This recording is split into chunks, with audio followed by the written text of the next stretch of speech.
Does anybody remember Dave versus Dan? Now, Dave versus Dan was one of the great sports rivalries that never was. So, we got to go all the way back to 1992. I was a little kid, but I remember this, and I was really into it. So, there was two decathletes. Decathletes are the sporting event that Caitlyn Jenner did.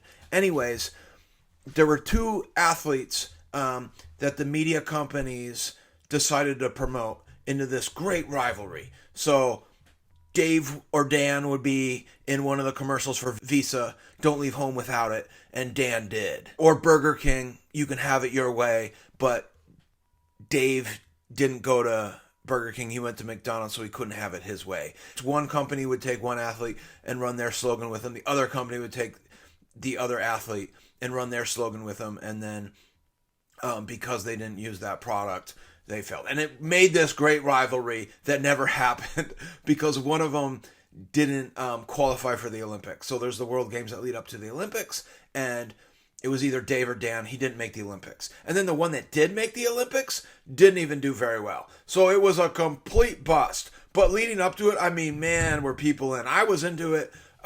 There was the Dream Team that year. There was a volleyball team that they also called the Dream Team. There was a bunch of good stuff in the Olympics that year for Barcelona. And Dave and Dan was one of the favorite events for a lot of people. And it just didn't happen. But we have a bit of a Dave and a Dan situation going on right now. A little bit of a rivalry. Flat Earth versus Globe Earth. Dave versus Dan. So Dave, Flat Earth Dave, he runs a website called Dearth, Deep Inside the Rabbit Hole. He has an app. And then I think it's called the Flat Earth app. And he goes on people's podcasts and does like a Flat Earth presentation. He's got like this green screen behind him and he's got all these visuals. And he just goes through the basic Flat Earth truths. Most flat earthers, if not all flat earthers, would agree with these flat earth truths, and a lot of people haven't heard them. So it's a really good presentation. People invite him on their podcast, and Dave just goes through all the different questions. How do seasons work on flat earth? How do sunsets work? What's gravity? The stars and the planets. What's just basic questions. So Dan, science fiction man Dan, has taken it upon himself to debunk Dave versus Dan. And Dan does Flat Earth Friday. Every Friday he picks on another flat earther. And I guess for the next couple Fridays he's going to be picking on Flat Earth Dave.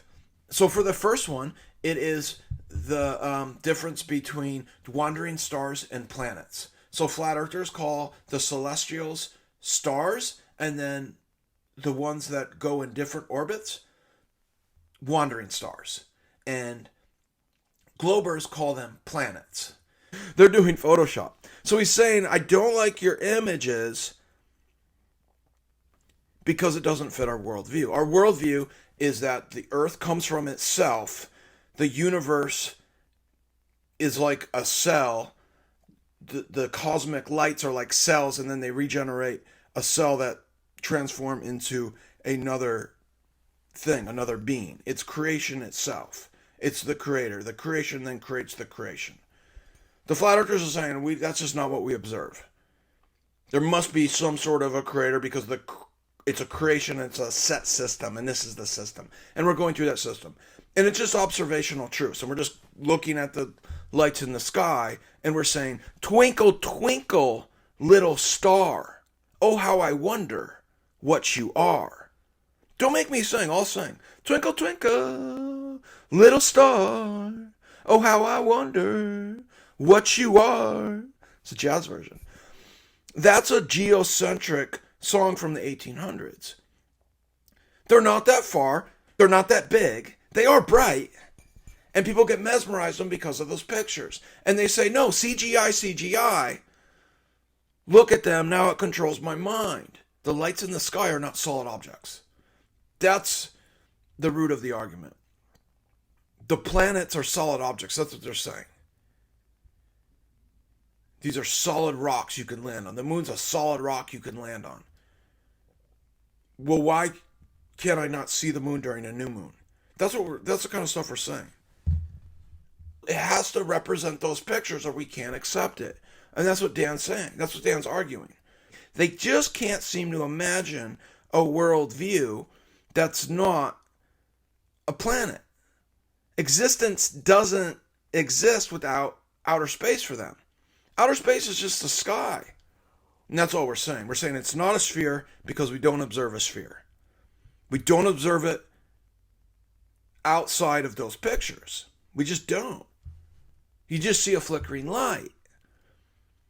And then they make fun of you if you say it's just a flickering light. That's crazy. It's absolutely crazy. Oh, it's out of focus. Now I'm not worthy to hold a camera. I'm not an amateur photographer. I can't go snap a picture and then that's what it is because it has to be photoshopped into a planet?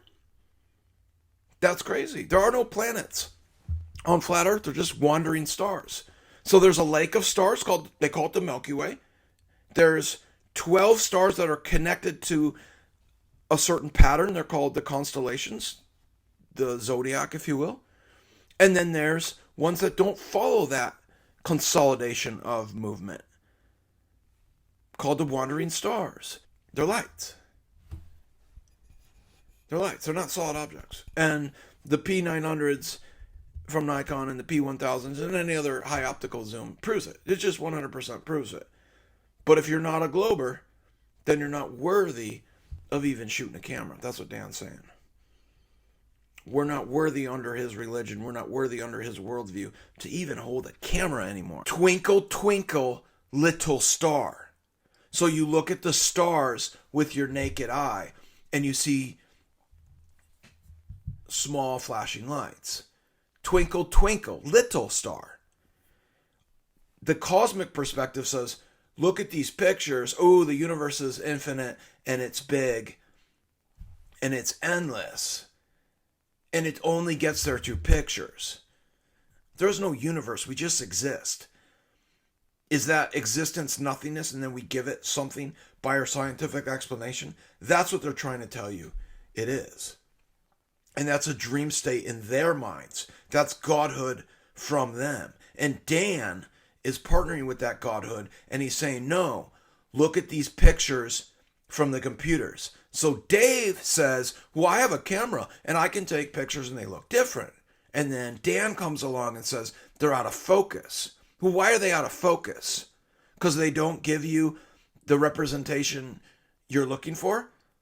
No, he says, no, you got to use an amateur photographer. So if you're a photographer, but you're not really in a league, you don't work for National Geographic, you don't work for a company, you're just kind of a freelancer, they'll market you as a amateur. But you're like going out to take pictures. He's saying, no, you got to get it from these amateur photographers, which are professionals, and they are photoshopping them. They're photoshopping them. They're playing with the lighting and they're playing with the exposure to get an image that looks like a sphere. They want it to be a sphere because their worldview is that the Earth is just like all the other lights in the sky. Now, all the other lights in the sky aren't always alike. That's the other part. But their evolutionary worldview is that the Earth comes from the Earth. The Earth comes from stardust and stars come from stars, and the cell generates new cells and they're completely different than the cell it came from. The cell is creator. It just magically appears. That's their worldview. That's what they believe. This is nothing more than evolution. And it's silly.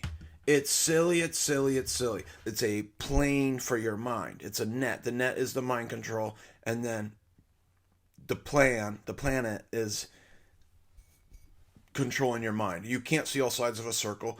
So in order to see all sides of a circle, you need a mediator. You need government. You need pictures. And that's what Dave's saying. Dave's saying every picture of the Earth is computer generated, and so are the planets. The planets are just flickering lights. They're just lights in the sky. Now, how do we know this? First, naked eye. Second, CGI images. Dan's coming back and saying they're not CGI images.